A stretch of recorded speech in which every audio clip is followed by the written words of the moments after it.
नमस्कार दोस्तों, मैं आपका दोस्त के.एन. मौर्य और आप देख रहे हैं जहर मुक्त खेती। जहर मुक्त खेती में बहुत सारे किसान भाइयों को समय समय पे मैं ये बताता रहता हूँ कि यदि इस समय ये खेती करें तो आपको बहुत बढ़िया लाभ होगा। बहुत सारे किसान उसको फॉलो करते हैं और लाभान्वित होते हैं। उसी तरह आज मैं हूँ गाजीपुर में हमारे कुछ प्रगतिशील और अनुभवी किसान हैं जिनके पास 20 साल, 25 साल, 30 साल से भी ज़्यादा का अनुभव है परवल की खेती का। गंगा की रेत के कछारों पे ये वर्षों से परवल की खेती करते हैं और परवल की खेती में कब लगाएं, किस तरह लगाएं ताकि आप ज़्यादा इसका लाभान्वित हो सकें, इससे ज़्यादा लाभान्वित हो सकें, इसके बारे में आज हम बात करेंगे अपने किसानों से डिटेल में। तो आप यदि नए किसान हैं तो चैनल को सब्सक्राइब कर लीजिए ताकि कोई वीडियो आपसे छूटे ना। तो आइए हम बात करते हैं। नमस्कार भाई साहब। नमस्कार। अपना नाम बताइए हमारे दर्शकों को। मेरा नाम संजय यादव, ग्राम पक्का इनार, पोस्ट शहबाजकुली, जिला गाजीपुर। संजय भैया, बहुत पहले तो पूरे भारतवर्ष के किसानों की तरफ से आपको बहुत बहुत धन्यवाद कि आज आपने अपना समय दिया है। परवल की खेती आप कितने सालों से कर रहे हैं? परवल की खेती लगभग हो गया होगा 25-26 वर्ष। 25-26 वर्ष। अब हमारे किसान जो हैं, नए किसान जो हैं, वो ये चाहते हैं कि परवल की खेती हम करें। तो पहले तो ये बताइए, क्या परवल की खेती आपके लिए और किसानों के लिए लाभकारी सिद्ध हो रही है? परवल की खेती देखिए, खेती तो हर एक खेती कर रहे हैं लोग, मगर परवल की खेती ये है कि अच्छा बीज मिल गई, माला जमता आ गया सही से, तो समझिए कि बहुत बढ़िया है, बहुत बढ़िया लाभ देती है। हाँ, ठीक है। अब परवल की खेती आप लोग एक वर्ष में कितनी बार परवल लगाया जा सकता है? परवल की खेती देखिए रुपाई होती है अक्टूबर की पहली सप्ताह में। अच्छा, अक्टूबर फर्स्ट में शुरू हो जाती है। इसके बाद वही परवल चलता है आपका जून तक। अच्छा, अगर बरसात होगी, ज़्यादा हो जाएगी तो जून के लास्ट में ख़त्म हो जाएगा। अगर हल्की बरसात होगी तो 2 महीना और ठेल देगा। अच्छा, इसमें परवल की खेती में यानी पानी की निकास की व्यवस्था होनी चाहिए, समुचित होनी चाहिए, पानी न लगे। पानी बरसात में अगर पानी नहीं लगेगा तो 2 महीना 3 महीना आपका अधिक खींचेगा। अच्छा, अब ये बताएं हमारे दर्शकों को कि परवल की खेती आप जब करते हैं तो इसका बीज लगाते हैं कि लता लगाते हैं? नहीं, लत्ती काट करके आती है। जैसे परवल है ना, तो बरसात में हम लोग के यहाँ तो जीता नहीं है, ठीक है, गल जाता है। तो जिससे बांगर में लोग लगाते हैं तो वहाँ से काट करके हम लोग लाते हैं। अच्छा, परवल की खेती जब अक्टूबर के फर्स्ट वीक में आप लगाना शुरू करते हैं तो खेत की तैयारी कैसे करते हैं? तैयारी तो समझ लीजिए कि अब इसी महीने से लोग शुरू कर देते हैं। जैसे मान लीजिए परियर खेत बना देते हैं, उसकी जो है कि पलाव हो जाता है। उसके बाद बरसात में घाते के जैसे जैसे घास होती है वैसे वैसे जुताई की जाती है। जुताई करके घास उस निकाल लिया। निकालने के बाद ये जब परवल की लत्ती रोपते हैं तो कम से कम एक लता कितना बड़ा होना चाहिए? 2 हाथ का होता है। कम से कम 2 हाथ का 2 हाथ एक लता होना चाहिए। उसको फोल्ड करते हैं, कई बार फोल्ड करके बांधते हैं। 3 दफे 4 दफे 3-4 दफे फोल्ड कर लिया। इतना बड़ा बनाते हैं उसको? इतना बड़ा बनाते हैं। उसका गड्ढा इतना होता है। अच्छा, गड्ढा भी लगभग 4 इंच का, 4-5 इंच ना, मान ली, हाँ, 5-6 इंच का गड्ढा खोदते हैं। अब कितनी दूरी रखते हैं? एक गड्ढे से एक गड्ढे की दूरी कितनी रहती है? दूरी समझ लीजिए 2 फुट 1.5 फुट। अच्छा, 1.5 फुट और 2 फुट की दूरी पे लगाते हैं। हाँ, दूरी पे लगाते हैं। इसमें परवल की खेती में नर और मादा का भी बड़ा रोल होता है, तो उसका चयन कैसे करते हैं आप?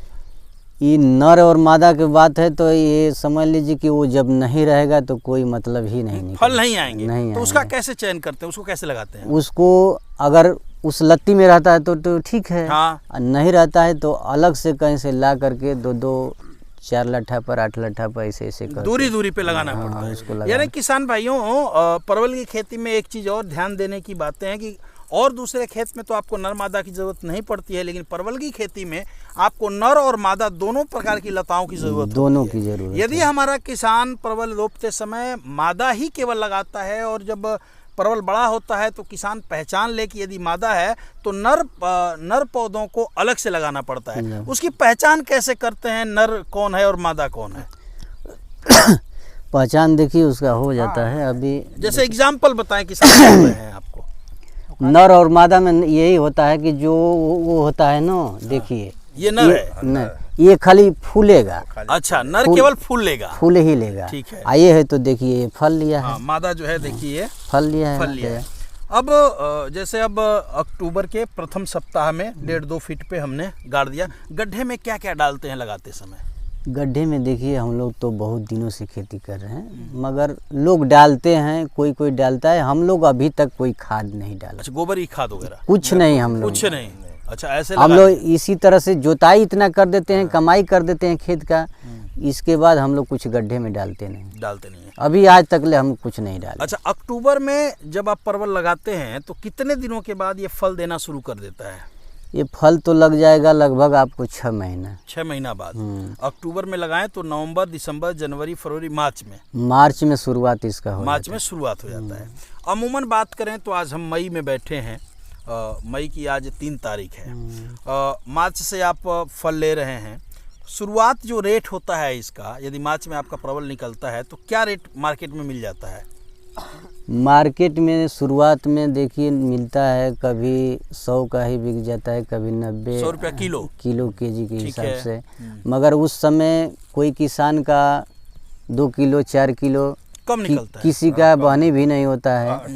यही इसकी बात करें मई में तो अभी जो मंडी गई है 3-4 दिन पहले की, उसमें आप लोग क्या रेट बेच रहे हैं इसको? क्या रेट दे रहा है ये इस समय? तो मान लीजिए आज तो बिका है, आज 16 के बिका है। इससे पहले कल बिका था जो 2500 के बिका था।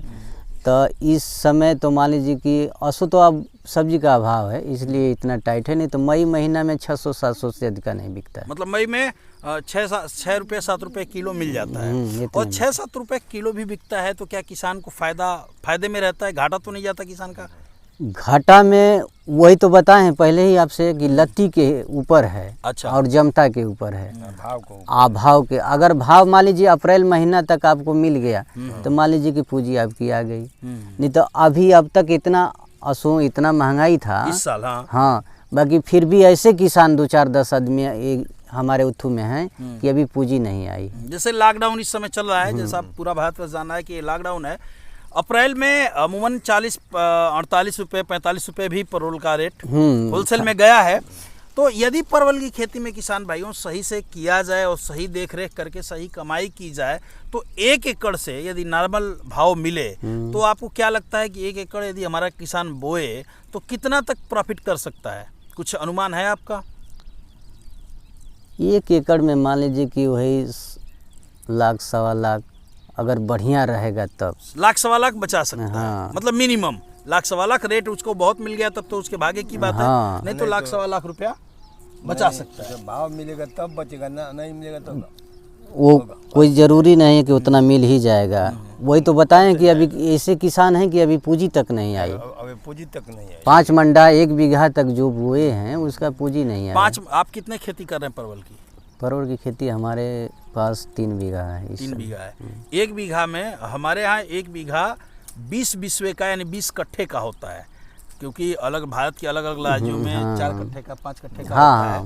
तो हमारे यहाँ 20 बिस्वे का होता है। 1 बीघा में परवल इस समय कितना उत्पादन दे देता है? क्या ले रहे हैं? अब इसकी कोई वो नहीं। अभी पिछली तोड़ाई आपने करी थी, कितना तोड़ा था आपने? 5 मंडे में कितना तोड़ा था? इसमें 2 पैकेट टूटा था। 2 पैकेट यानी 100 किलो। हाँ, 100 किलो के आसपास 2 पैकेट में मिला था। चलिए, बहुत बहुत धन्यवाद आपको। किसान भाइयों, परवल की खेती यदि आप करना चाहते हैं तो आपको पहले ही, इनके कहने का मतलब है कि पहले से खेत की तैयारी करें। अक्टूबर फर्स्ट वीक में परवल को लगा लें तो ये मार्च वगैरह में, मार्च के शुरू में निकलना चालू हो जाता है। और यदि मार्च के शुरू में निकलना शुरू हो गया तो मार्च और अप्रैल का जो 2 महीने होते हैं ये परवल का पीक पॉइंट होता है। इसमें आप बहुत ज़्यादा रेट पे परवल को बेच सकते हैं, बशर्ते इसके लिए आपको तैयारी करनी पड़ेगी, सही खाद का चयन करना पड़ेगा। परवल में चूंकि बहुत बीमारियां नहीं आती, इसमें जो खास बीमारी आती है वो है उकठा और गलका। दो बीमारियां आती हैं। और यदि बायो फंगीसाइड का प्रयोग करें या नेचुरल फंगीसाइड का प्रयोग करें तो इन चीज़ों को बहुत बेहतर ढंग से कंट्रोल कर सकते हैं। कोई दिक्कत हो आप हमें फ़ोन कर सकते हैं 9236114711 पे। जय हिंद, जय भारत, जय जवान, जय किसान।